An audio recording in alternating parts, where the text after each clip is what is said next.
الحمد لله العلي القدير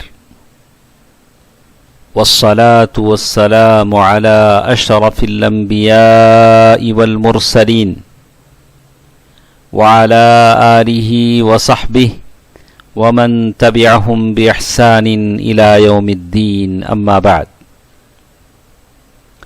محترم حضرات و خواتین، میری دینی اسلامی بہنوں، اللہ تعالیٰ کا فضل و کرم ہے کہ دلوں کے اعمال کی اس گفتگو میں ہم سن رہے ہیں مراقبے کے بارے میں، کہ مراقبے سے مجھے اور آپ کو کیا کیا فائدے حاصل ہوتے ہیں۔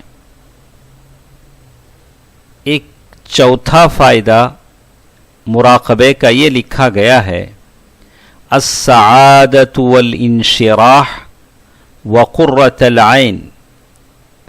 آدمی کو سعادت مندی ملتی ہے اور سینے میں ایک طرح کی کشادگی عطا ہوتی ہے، جس کو انشراح صدر کہتے ہیں، اور آنکھوں کو ٹھنڈک نصیب ہوتی ہے۔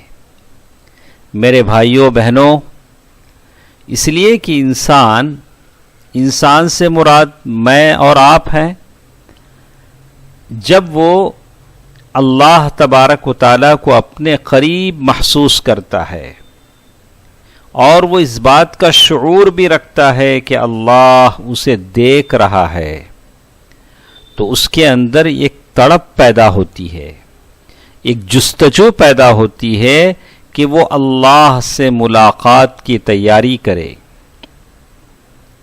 اور اس ملاقات کے لیے وہ تیاری کرتا ہے۔ تیاری ایسے کرتا ہے کہ اپنے اعضاء و جوارح کی حفاظت کرتا ہے۔ اگر میرے ہاتھ پیر سے اللہ کی نافرمانی ہو تو میں اللہ کا سامنا کیسے کروں؟ اللہ سے ملاقات کیسے کروں؟ مجھے اللہ سے حیا آنی چاہیے، شرم آنی چاہیے، اور پھر میں اپنے دل کی حفاظت کرتا ہوں ان تمام چیزوں سے جو میرے دل کو گندا کر دیں، اور جو وہ اس طرح کرنے لگتا ہے تو اس کے دل کو مختلف قسم کی نعمتیں، یہ خوشی، یہ مسرت کا احساس اسے ہوتا ہے، اور اس بندے کا دل، اس بدبخت اور بدبخت آدمی کا دل ایسا شقی القلب ہوتا ہے جو اللہ کے علاوہ کسی اور سے اپنا دل لگاتا ہے، تو اللہ تبارک و تعالیٰ اسی چیز سے جس سے اس نے دل لگایا ہے اس کو عذاب دیتے ہیں۔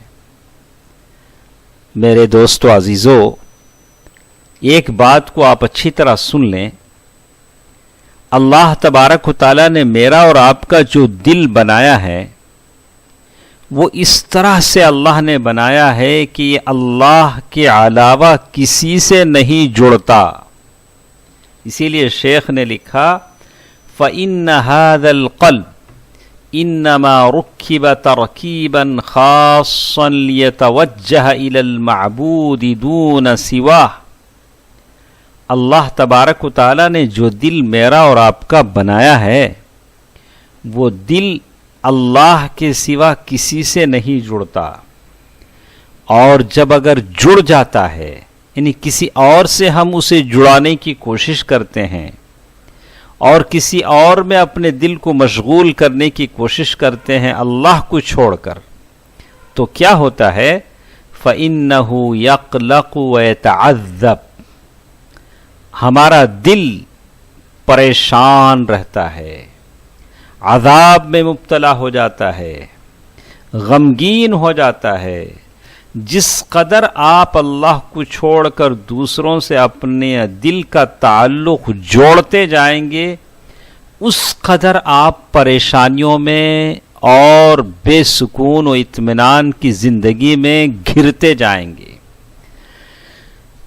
دل پریشان ہوگا، سکون زندگی سے ختم ہو جائے گا، اس لیے کہ آپ نے اپنے ایسے دل کو جو اللہ نے اپنے سے جوڑنے کے لیے بنایا تھا، آپ نے اس کو دوسروں سے جوڑنے کی کوشش کی.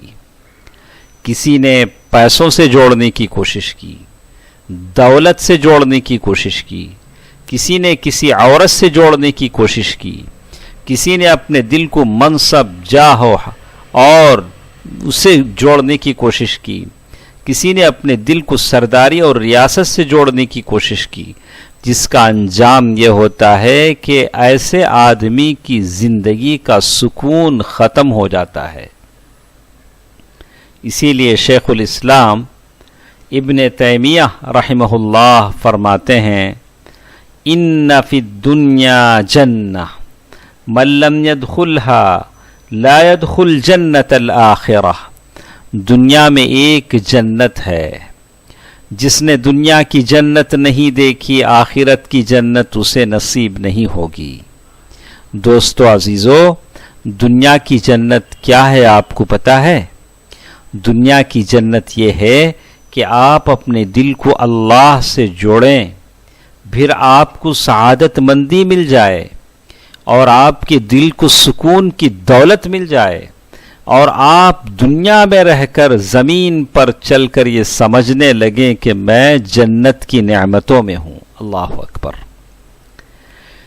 مراقبے کا 5واں فائدہ جس کے بارے میں وہ کہتے ہیں تعظیم الجزاء علی العمل، یعنی عمل پر بہت بڑا بدلہ دیا جاتا ہے. جیسے یعنی مراقبے کا فائدہ یہ ہے کہ جب میں اور آپ اللہ کے لیے کرتے ہیں تو اجر بھی ویسے ہی بڑا دیا جاتا ہے. جیسے حدیث قدسی میں اللہ کے نبی صلی اللہ علیہ وسلم اللہ سے روایت کرتے ہوئے فرماتے ہیں کل عمل ابن آدم له الا الصیام فإنه لی وأنا اجزی بہ.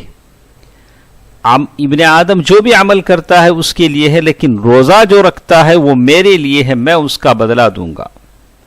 تو جیسے میں نے کہا کہ روزہ ایک ایسا عمل ہے کہ 1 منٹ پہلے آپ افطار کرنا نہیں چاہتے. ایسا کیوں؟ اس لیے کہ اس میں مراقبہ ہے. کہتے ہیں اللہ دیکھ رہا ہے، اللہ کی اجازت نہیں ہے. اور اس کی فضیلت ہے کہ اللہ تعالیٰ نے کہا کہ چونکہ روزے کی حالت میں بندہ میری نگرانی کا احساس کرتا ہے تو میں اسے زیادہ اجر دیتا ہوں. اور جیسے اللہ نے قرآن میں کہا انما یوفی الصابرون اجرہم بغیر حساب، اللہ تعالیٰ صبر کرنے والوں کو پورا اجر دیتے ہیں، بغیر حساب کے اجر دیتے ہیں. سورۃ الزمر آیت نمبر 10. اور روزہ جس کے بارے میں کہا والصوم من الصبر، روزہ اس میں صبر کا بڑا دخل ہوتا ہے. اور روزے دار کو کس چیز نے روکا کہ کچھ کھا لے پی لے؟ ارے اپنے گھر کے بند کمرے میں کھا لے، بیوی بچوں سے دور بازار کے کسی ہوٹل میں کھا لے، لیکن کھاتا کیوں نہیں ہے؟ اللہ کی نگرانی کا اسے احساس ہے. وَتِلْكَ الْمُرَاقَبَةُ هِيَ الَّتِي دَلَّتْ عَلَى عِظْمِ هَذَا الْعَمَلِ، اسی احساس نے آپ کے اس عمل کے اجر کو بڑھا دیا، اور اللہ آپ کی اس عمل کا پورا اجر دیتے ہیں. انشاءاللہ ہمارے ساتھ کچھ اور بھی باتیں ہیں. کل کے درس میں ہم سنیں گے کہ مراقبے کے کیا کیا فائدے ہیں جو آپ کو اور مجھے حاصل ہوتے ہیں.